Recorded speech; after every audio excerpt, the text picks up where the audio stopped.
នេះជាការទៅពីវត្តនៅខាងខេត្តកដាមប្រធានទី19ខែ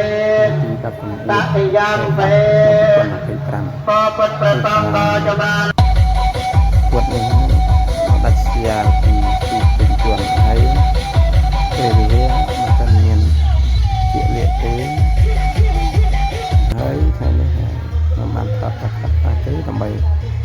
គឺការបង្ហាញដល់ជនដើម្បីធ្វើបន់សុខភាពតាមដែលធ្វើទៅបានសូមទស្សនារូបភាពខ្លះនៃវីដេអូក្នុងបរិវេណវត្តទំនប់ដាច់ជនយុវនារីដែលមិនថាភូមិសាស្ត្រ3ឬក៏ទំនប់គោកកំពល់យើងបាទហើយជួយមើលកន្លែងដែលគាត់ទៅហូបចកផងហើយយើងរៀបចំ